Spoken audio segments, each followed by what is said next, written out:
Bonjour, mesdames et messieurs, bienvenue dans votre émission Invité de la rédaction. Cette émission reçoit pour vous plusieurs personnalités des différents domaines. Aujourd'hui, nous allons recevoir pour vous un médecin. Il est docteur, directeur scientifique au laboratoire CREPAT. Lui, c'est le docteur Serge Bigabois. Il est déjà avec moi sur ce plateau à qui je dis bonjour, cher docteur. Bonjour, monsieur le journaliste. J'espère que vous allez très bien. Très, très bien. Très heureux d'être avec vous cet après-midi. Merci. C'est un honneur de vous recevoir sur notre plateau. Et d'entrée de jeu, j'aimerais aujourd'hui qu'on puisse parler d'une thématique, d'un sujet lié à une pathologie qui sévit dans plusieurs coins et recoins de la République démocratique du Congo et ailleurs.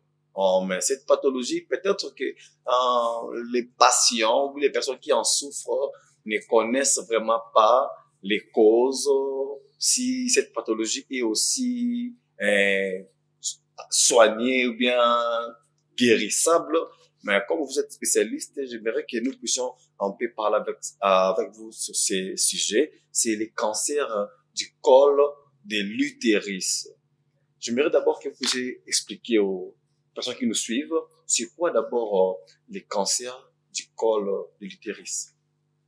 Bien, le cancer du col de l'utérus, comme tout autre cancer, c'est une multiplication désordonnée, non régulée, des cellules d'un organe. Et ici, en l'occurrence, le col de l'utérus. C'est une maladie sexuellement transmissible et qui est causée par un virus qu'on appelle les Human Papillomavirus et qui se présente généralement chez la femme avec des saignements, qui vient en consultation pour des saignements et des douleurs au niveau pelvien. Et qui, après, on lui prescrit à la patiente quelques examens à faire pour confirmer le diagnostic et envisager des traitements à ce stade. Mais docteur, est-ce que vous pouvez encore expliquer c'est quoi vraiment les causes principales de cette pathologie? Bien, comme je l'ai dit, il y a un virus qui est derrière tout ça. Okay. C'est le Human Papilloma Virus, qui est un virus qui infecte la femme par des rapports sexuels. Et ce virus va coloniser la cellule du col de l'utérus, la couche basale, et va inféoder la cellule du col et va commencer à se développer au détriment de la cellule et va modifier de manière macroscopique la forme de la cellule, ce qu'on appelle les dysplasies. Donc, la cause première, c'est ce virus. La littérature fait mention des cas qu'on a observés du cancer du col de l'utérus où on n'a pas retrouvé le virus, mais c'est vraiment à des proportions qui ne sont pas statistiquement significatives. Mais la cause principale, c'est le virus.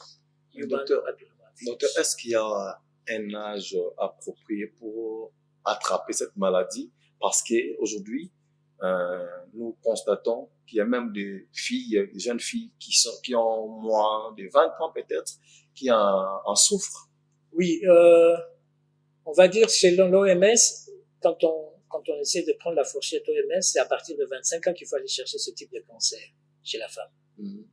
Mais effectivement, les habitudes divergent d'un pays à un autre, d'une communauté à une autre. Et dans le cas de notre pays, les jeunes filles vont dans la rue très tôt, autour de 13-14 ans.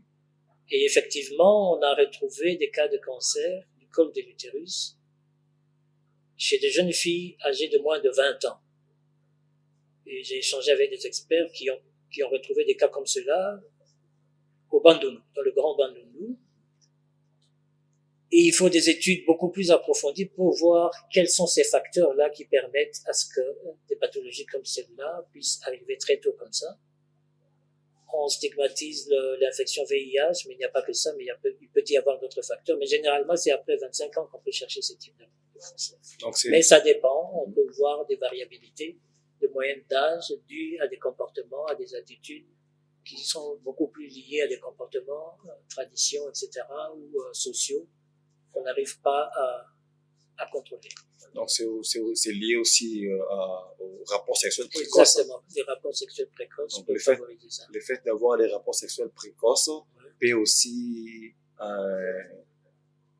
aider ou permettre à ce que ces virus-là puissent vivre dans le corps d'une jeune fille. Veut dire, pour une jeune fille qui va dans la rue, quand je dis dans la rue, qui a des rapports sexuels précocement, elle peut effectivement attraper ce type de cancer très précocement.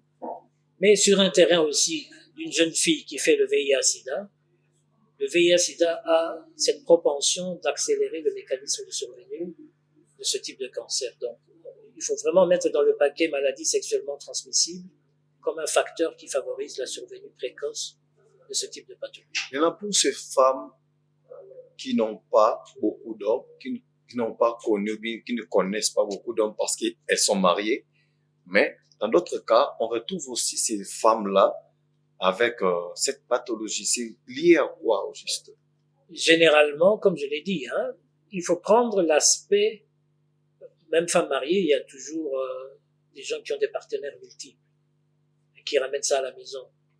La pauvre femme peut être fidèle à son mari, mais le conjoint pourrait ne pas être aussi correct que ça et apporter ce type de maladie à la maison. Ce qu'il faut noter, c'est que ce sont des pathologies qu'on peut éviter par un dépistage précoce et un traitement en phase précancéreuse qui permet d'éviter le lourd fardeau lié au traitement du cancer. Donc c'est donc ça les solutions qu'on peut apporter au système de santé par rapport à la prévention de ces types de pathologies quand on ne sait pas contrôler le comportement des partenaires ou des conjoints qui sont ensemble. Donc pour prévenir quant à cette pathologie, il faudra se dépister. À quel âge on peut commencer avec ces dépistages pour prévenir cette pathologie? L'OMS préconise 25 ans, mais des discussions que j'ai eues avec des experts du ministère de la Santé de l'école de santé publique, ils pensent qu'avec toutes les données qu'ils ont, on peut reculer en République démocratique du Congo vers l'âge de 20 ans. Vers l'âge de 20 ans, ok.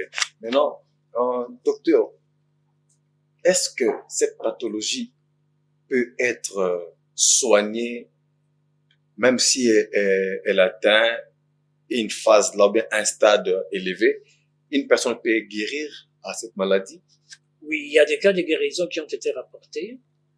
Je prends pour exemple la journée de lutte contre le cancer du 4 février dernier. Nous avions eu des témoignages des femmes qui ont été guéries, qui ont été placées sous chimiothérapie et radiothérapie et qui ont pu éliminer la maladie. Mais l'idéal, c'est toujours d'aller chercher, de faire un dépistage précoce qui permet à ce que la femme, la patiente, soit au fait de l'évolution ou non d'une telle pathologie à bas bruit dans son organisme, dans le col de l'utérus, et de traiter de ces lésions précancéreuses si elles sont là, pour éviter la survenue du cancer. C'est de manière un peu générale comment on approche la prise en charge de tel type de pathologie sur le plan clinique, quand la pathologie est là, sur le plan santé publique, quand on va dépister dans la population et qu'on soigne les patients qui sont testés positifs. Qui peut soigner cette pathologie? Tout médecin ou bien un spécialiste seulement? Normalement, dans le contexte de notre pays, on n'a pas de spécialistes dans tous les coins. On forme le personnel soignant, le médecin, à détecter ces lésions et à les soigner. Dans les grands centres urbains, ce sont les gynécologues qui s'en occupent, mais on peut former aussi le médecin pour ça. Parce que les lésions précancéreuses, finalement, avec l'IPLF, ce n'est pas si compliqué que ça. Ok. Docteur, avant de chuter, j'aimerais qu'en tant que médecin, directeur scientifique du laboratoire Prépat que vous êtes, vous puissiez prodiguer un conseil à la population, à la jeune femme, à la vieille femme, ainsi qu'au personnel soignant quant à cette pathologie, et dire un mot au gouvernement, parce qu'il y a les femmes qui vivent dans les coins et recoins de la République démocratique du Congo qui ne savent même pas atteindre un centre de santé approprié pour se faire soigner si elles sont victimes de cette pathologie. Qui direz-vous en tant que médecin à toutes ces personnes que je viens de citer ici? Bien, je dirais que le ministère de la Santé et le ministère de la Recherche scientifique sont en train de mettre en place un bon projet pilote qui va permettre à toutes les femmes de la République démocratique du Congo de se dépister et traiter en phase pré-cancer.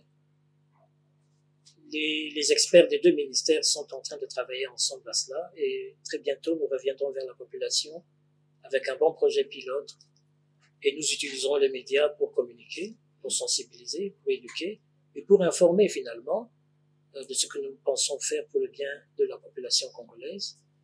Et j'espère que vous serez de nôtres durant cette campagne-là. Merci déjà. Vous êtes vraiment le bienvenu parce que nous ne pouvons rien faire sans l'outil médiatique, sans que la maman, la jeune fille, aux quatre coins du pays ne soit au courant de cette innovation technologique que nous apportons pour pouvoir éliminer le cancer du col de l'utérus. Mais aussi le médecin a besoin d'être informé de ce qui est en train de se faire, de ce que l'État, le ministère de la Santé, le ministère de la Recherche scientifique sont en train de faire pour le bien de la population. Nous avons eu d'importantes réunions avec le Conseil national, la coordination nationale de la couverture santé universelle, où nous avons négocié que ce type de pathologie soit pris en charge par le ministère de la Santé, gratuitement, par la couverture santé universelle gratuitement. On a initié beaucoup de projets pilotes même, où on a appris à la maman d'épargner pour une micro-assurance santé. Donc on a vraiment, depuis une bonne dizaine d'années, travaillé dessus avec nos partenaires ici et à l'étranger pour que on offre finalement un bon paquet de soins à nos populations, à la maman, à la jeune fille, et que les jeunes scientifiques soient un peu, comment on peut dire ça, attirés par la recherche et développement. Je pense ici au plateau que nous offre l'Institut national de recherche scientifique du professeur Jean-Jacques Biyembe. Je pense au laboratoire CREPAT qui fait quelque chose de très bon dans la phytothérapie. Et je pense aussi à l'université de Kinshasa. Donc, on est en train de mettre en place les différentes pièces de puzzle nécessaires pour que demain, après-demain, nous descendions dans la population, inclus la partie est de notre pays, pour que nous puissions offrir un paquet de soins qui soit de nature à soulager toutes ces pathologies qui traînent dans ces régions-là pour mille et une raisons qu'on ne peut pas citer ici, mais qui sont vraiment des pathologies qui sont de nature, qui peuvent être éliminées, qu'on peut fixer rapidement. Merci beaucoup, docteur Serge Bikabois. Vous êtes directeur scientifique au laboratoire CREPAT. C'était une joie plutôt de vous avoir sur notre plateau aujourd'hui afin de parler de cette pathologie qui tue pas mal de femmes par ignorance. Et aujourd'hui, vous avez éclairé le public. J'espère que dans les jours à venir, vous allez encore passer ici pour entrer dans la profondeur, éventrer les bois de sorte que toute Congolaise, qu'elle soit vieille ou jeune, qu'elle vive dans le milieu urbain ou dans les Congo profonds, puisse avoir l'élément majeur pour savoir comment se dépister, comment aller voir un médecin pour se faire soigner quand elle tombera malade.